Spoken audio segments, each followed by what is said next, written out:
It's the Ross Tucker Football Podcast.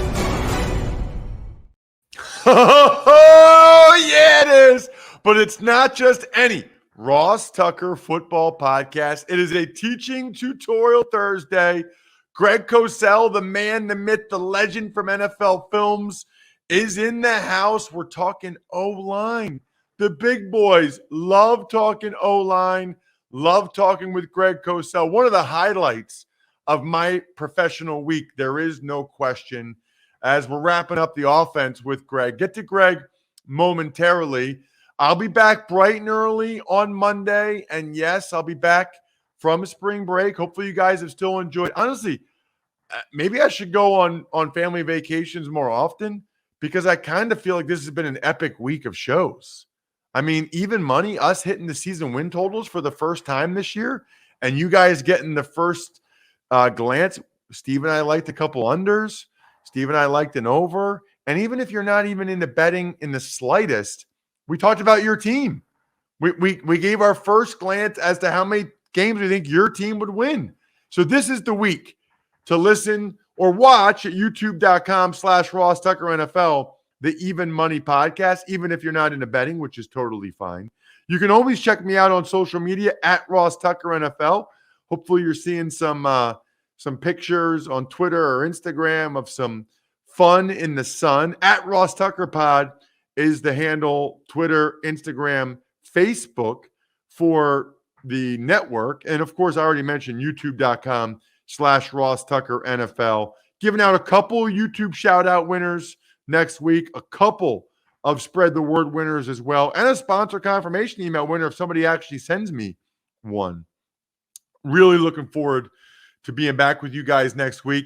Love the fact that you guys, a lot of you, have already listened or watched youtube.com/Ross, the mock draft I did with Emery, Kyle, and Fran.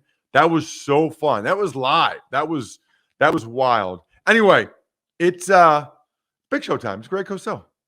The Big Show. All right, Greg, let's dive into the big boys as we wrap up the offensive side of the ball, going through every single position group as we get closer and closer now that we're here in April to the draft later on this month. Of course, check out Greg on social media at Greg Cosell so you can get all of his great content. You know, Greg, I don't know if I've ever asked this before, but I'm just curious.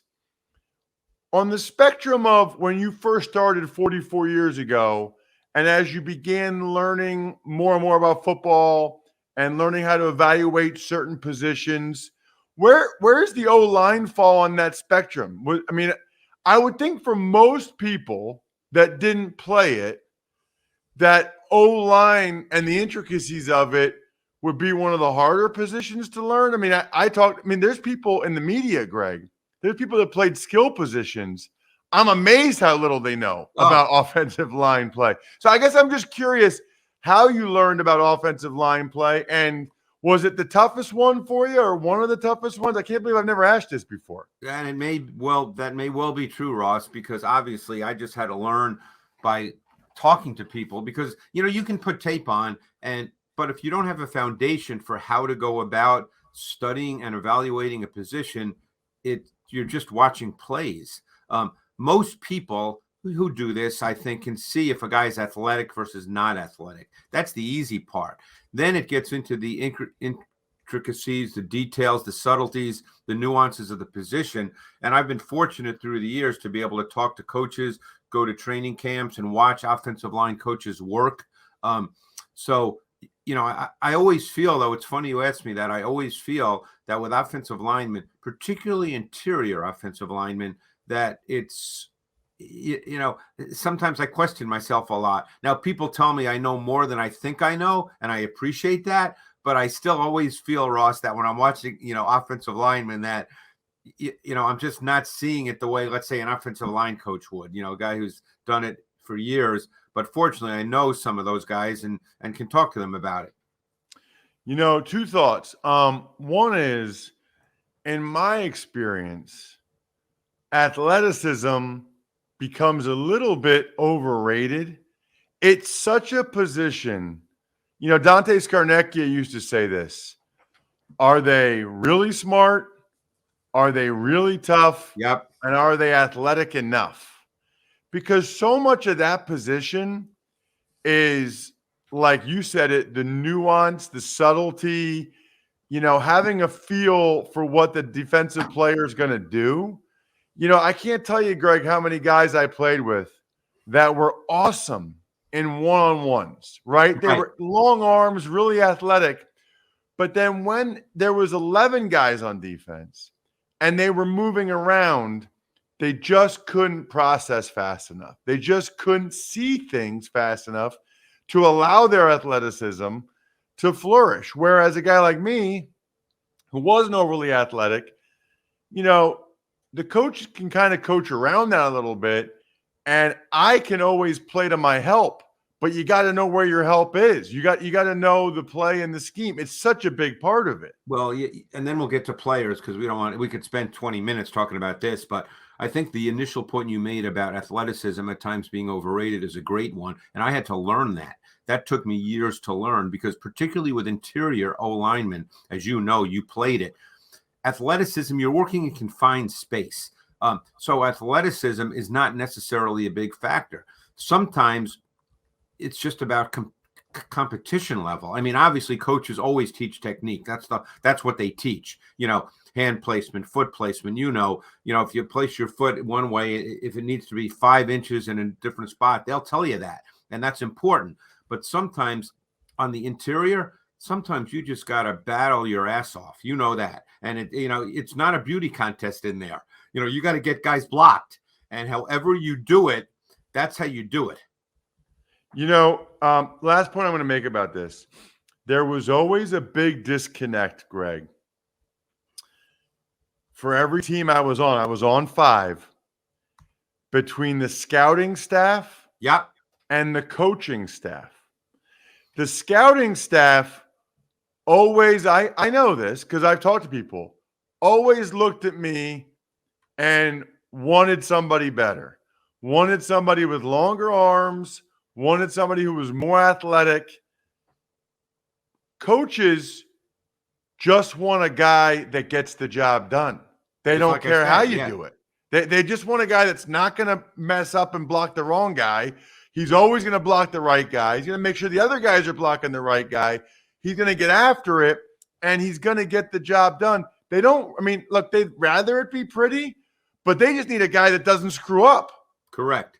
And it's rarely pretty inside, as you know. There's a lot of bodies in there, and there's a lot of big bodies. Let's dive into the offensive line class this year. It's interesting because there are some really athletically gifted guys, Paris Johnson and Darnell Wright. You're talking about guys with long arms and huge.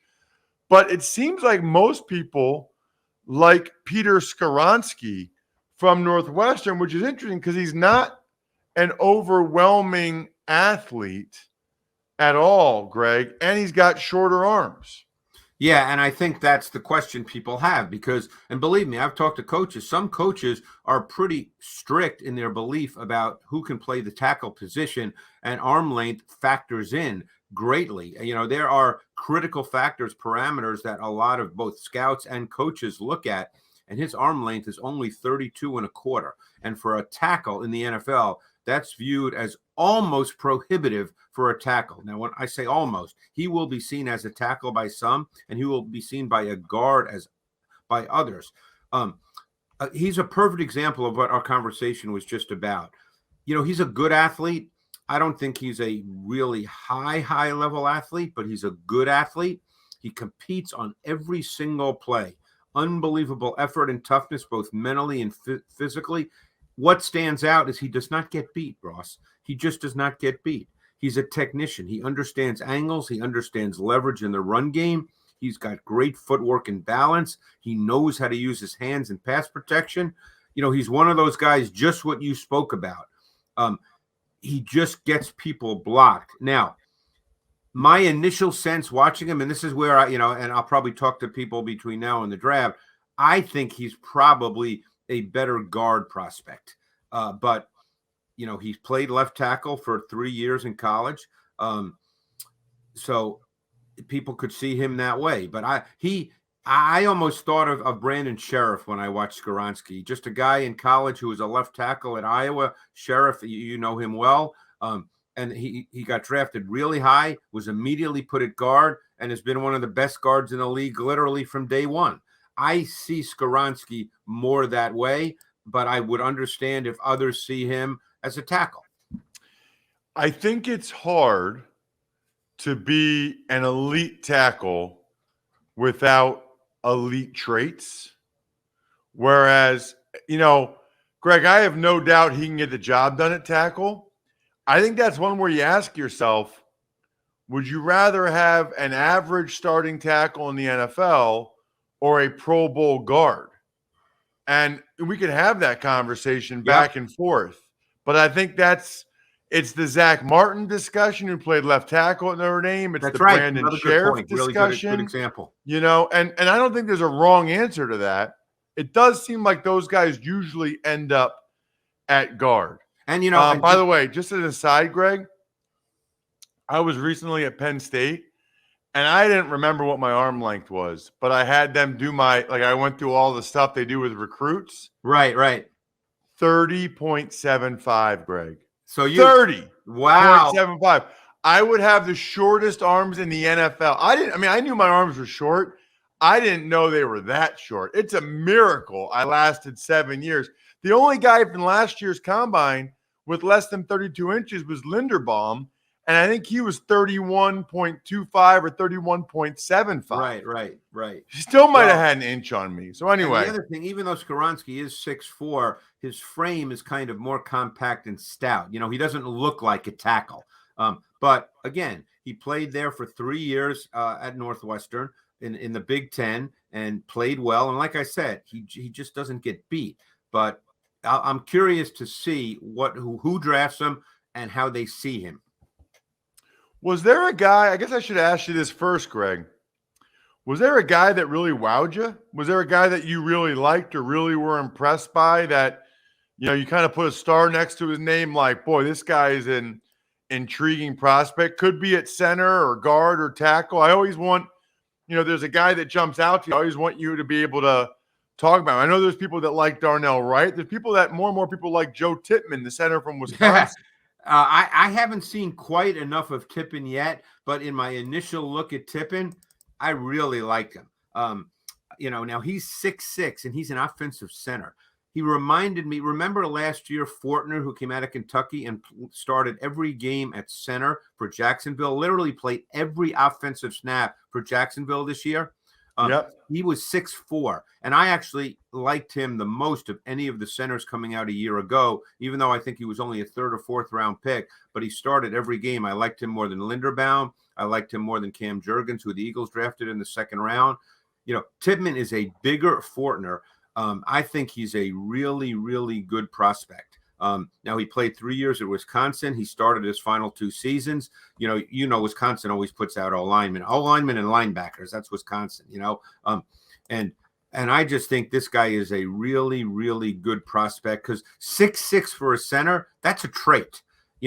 As you well know, size like that is a trait, just like Fortner was 6'4". So, he's a guy, again, I'm going to see more of him just because I kind of liked watching him, and I need to see other people in the Big Ten that he'll play against. But I really like Joe Tippmann as a prospect. What's interesting to me about that is I never really felt like there was that much of an advantage to being tall as an interior O lineman, because you go against so many 6', 6'1" stubby D tackles. I think arm length is always an advantage. Right. I'm curious to see how, I haven't studied Tippmann. I know he's a good player. I know he actually moves really well. He does. 6'6". He moves but well. I'll be curious to see how he adjusts to the leverage. What about the 2 offensive tackles from Ohio State? You got Paris Johnson, who's got the crazy long arms and the feet. And then you have DeJuan Jones, who's just a massive, massive human being. Yeah, Paris Johnson, we've spoken about arm length. He's over 36 inches. His wingspan is ridiculous. and and I think that's one reason people really like him. He played right guard in 2021 and then moved to left tackle for the 2022 season. You know, I think I'm probably a little bit in the minority on him here. I saw him as a guy who moved really compactly. He's got compact movement, but I thought he was a little stiff in his core. And I thought that at times negatively impacted his lateral movement. Now, like I said, he did play right guard in 2021, but I don't think he's going to be seen that way because of his arm length. People will see him as a left tackle. He needs to get stronger. It's funny how you remember certain games, and we'll get to this with Darnell Wright in a minute too, but I watched him against Iowa, and there were a number of snaps in which Lucas Van Ness just speed to power bull rushed him and just drove him right back into the pocket. And, that's those visuals I can't get out of my head. I think he's a little mechanical and robotic with some stiffness as a pass protector at the left tackle position. People think he's a great athlete. I didn't quite see him as a great athlete. I saw him as a good athlete. Now, he was late with his hands a lot. As you know, that can be coached and that can be corrected. And that's the main thing when you asked me about offensive linemen at the very beginning. The one thing I've always tried to learn from speaking to people is what can be corrected, Ross, and what can't be corrected. And I think that is really important. In pass protection, I think you can teach a guy how to set. I think you can teach a guy how to use his hands. I think you can teach a guy, sort of how to use his weight. But there's some things you can't teach. And, you can teach hand usage for sure. But Paris Johnson will be drafted high because he has really good measurables and he played left tackle at Ohio State. The other kid's fascinating. He's 6'8" and 370 pounds. I mean, his arm length and wingspan, it's like Giannis in the NBA. It's ridiculous. And I actually really like him. I almost like him more than Johnson. He's massive. He's really hard to get around. That kind of size is a trait. His arm length is almost 37 inches. His wingspan is 88 inches. Think about that for a minute. So I really like DeJuan Jones. I think he's going to be a good player. I think he's, does he have great feet? No, but that size is a real trait. I wanted to ask you, make sure I asked you about a guy some people think is the best guard, Osiris Torrance from Florida. You see him go in the first round of some mock drafts. Your thoughts on Osiris Torrance? Yeah, I liked him a lot. He's a high-level prospect.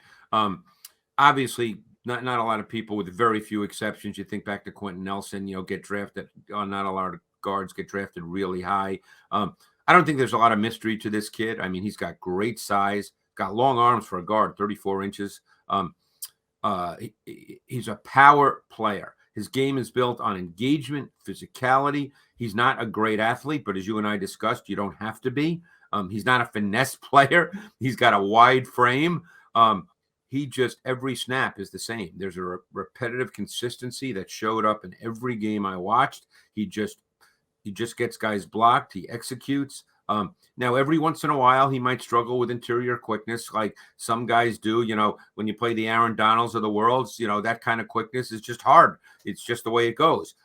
So he's got to control people early in the down with his strong hands and his grip strength. Got great grip strength. I think that if he was in an offense that really featured, let's say, some gap scheme where he was a down blocker, he would just move people. He's a powerful human being. He strikes me as a guy, Ross, that's going to, play in this league, be a starter from day one and play for 10 years. What about Darnell Wright, the tackle from Tennessee? There's another guy there's one game that really stands out. When they played Alabama, he just stoned Will Anderson every single time. I mean, if you didn't know who Will Anderson was, you would have thought Will Anderson was not a draftable player. I mean, he stoned him on every single rush because Will Anderson is a straight line power rusher. Will Anderson is not a bender. So, he tried all those power rushes against Wright, who's 6'5" and an 8", 333 pounds, and Wright just stoned him. Now, Wright was a guy that played left tackle in 2021, where he was not very good, by the way. You could probably speak to this better than I. And then he played right tackle in 2022 and was really, really good. So, there's obviously a difference, just, different kick slide leg. A lot of things are different, as you well know. But I thought he was a dominant player at right tackle in 2022. He's another guy some could see as a guard, but his tape is so good at right tackle in 2022 that I think he'll stay at right tackle. But I think he's a really good prospect. Last guy I wanted to ask you about, Greg, is Broderick Jones from Georgia. You see him in the first round, a lot of mocks as well. Yeah, you do. And he's a good athlete. He's a perfect example of a guy that has an issue that shows up all the time, and it's really problematic. And I don't know if it's fixable or if it's just what he does. But you know what he does on almost every pass set? He drops his head. And, to me, that's a problem. So he loses visual contact with who he's blocking. Now, people think he's an uber athlete because he looks great when he gets out on the perimeter, either in the run game or in, let's say, the screen game. And that's where he looks great. That's where you see the athleticism. But you don't necessarily see that as much in pass protection. So I'm really curious if that's something that can be fixed, because he bends at the waist and he drops his head whenever he's challenged on the edge, particularly on the high side. I know he's going to get drafted high because people think he's a great athlete, and he does have great arm length, and he ran a 40 time under 5, which obviously is very rare for offensive linemen. They'll like his overall athleticism. He's a good athlete, good length, but his tape is really erratic. It's wildly inconsistent. It's sloppy. It's undisciplined.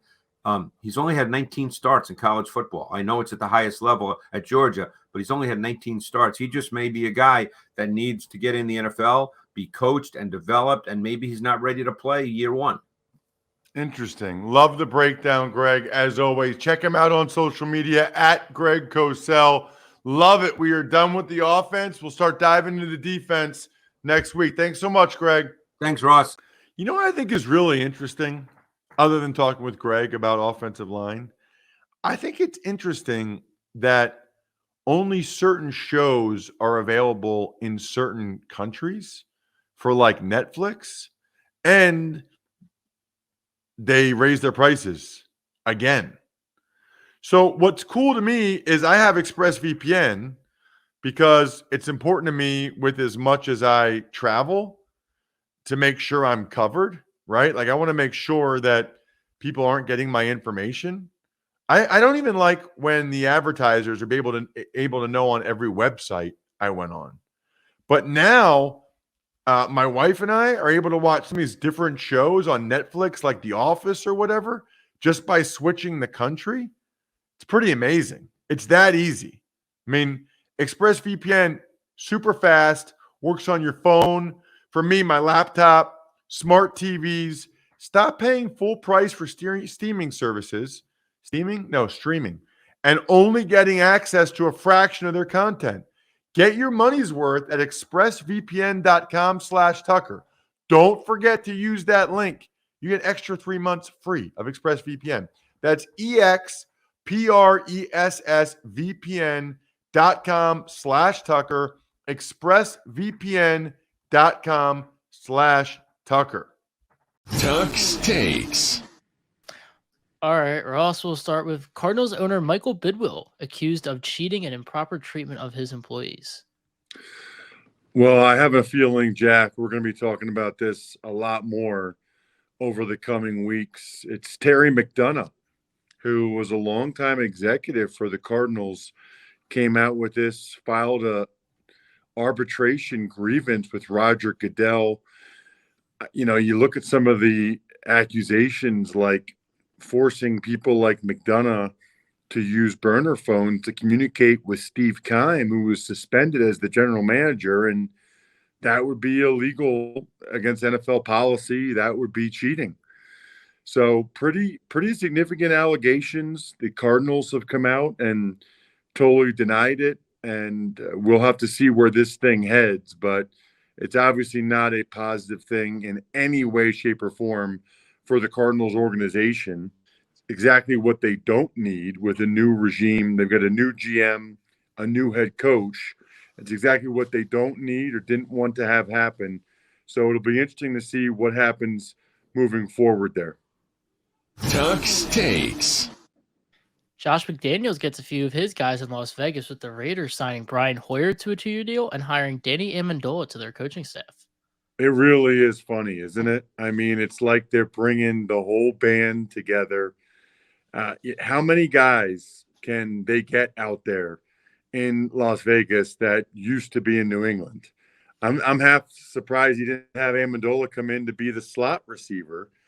And so you've got Hoyer coming in to back up Garoppolo. It does kind of feel like they're getting the band back together again, so to speak. McDaniels did this before when he was in Denver. I mean, he really wants to have guys that he is familiar with there. Obviously, Hoyer knows the offense very well, and I think is still a capable backup to Garoppolo. But it's hard to look at that as an upgrade from what they had in the backup in Jarrett Stidham last year. That's for sure. Tuck's Takes. Speaking of New England, Bill Belichick has reportedly shot Mac Jones around this offseason. That surprised me. That surprised me. And for that to get out, that is a bad look for the New England Patriots. Obviously, there's been lots of reports of tension between Mac Jones and Bill Belichick. And now here we are in a situation where Bill Belichick was thinking about trading him this offseason. By the way, I hope everybody's enjoying seeing my wife straightening the room behind me while we're on spring break. She knows what I'm doing. I have no idea why she's still doing this. She's making her podcast debut. This is incredible. This is incredible. I mean, I had the door shut. She came in. She heard me talking about the Arizona Cardinals. It's not like I'm talking to our daughters. Anyway. Oh, geez. It's going to be one of those clips. At any rate, what were we talking about? Oh, yeah. I mean, all is not well in New England, Jack.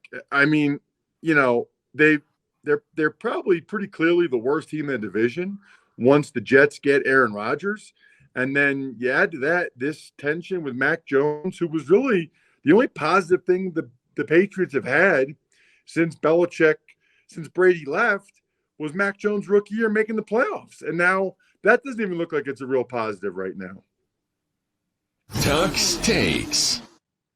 Longtime Broncos player and executive John Elway is no longer with the organization. Boy, that's a heck of a run.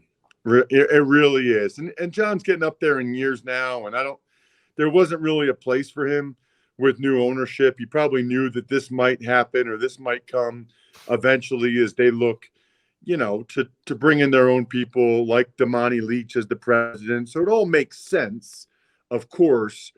But 8 Super Bowls, Jack, I think they went to. He helped them win 3. I think 7 of the 8 that the Broncos organization have been to, Elway got them there as either a player or as an executive. That is incredible. He's had one of the greatest football careers on and off the field of anyone ever. I don't know what he'll do next. It's kind of hard to picture him with a different organization. So maybe he'll just chill and be John Elway for the rest of his life. Last but not least, I'm going to finish up this spring break strong. My daughters get spring break. Daddy gets spring break. Daddy sodas, Labatt Blue Lights with my wife and daughters. They're not drinking. Don't worry about it. They're just watching me drink as we live life to the power of life is for living. Go on family vacations. Be with your family. We work hard. We work a lot. You enjoy some time off. You deserve some time off.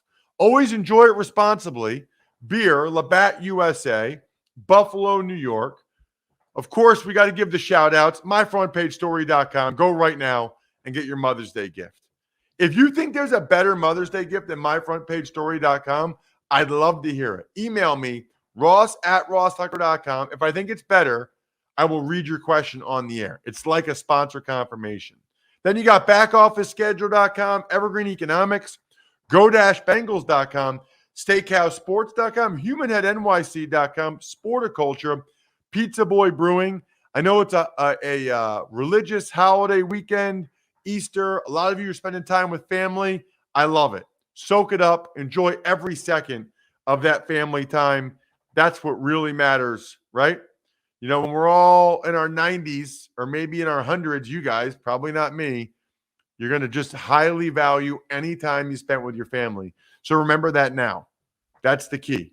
And get them a gift from myfrontpagestory.com. I think we're done here. Thanks for listening to the Ross Tucker Football Podcast. Make sure to also subscribe to the Fantasy Feast, Even Money, Business of Sports, and College Draft. All available at Apple Podcasts, rosstucker.com, or wherever podcasts can be found.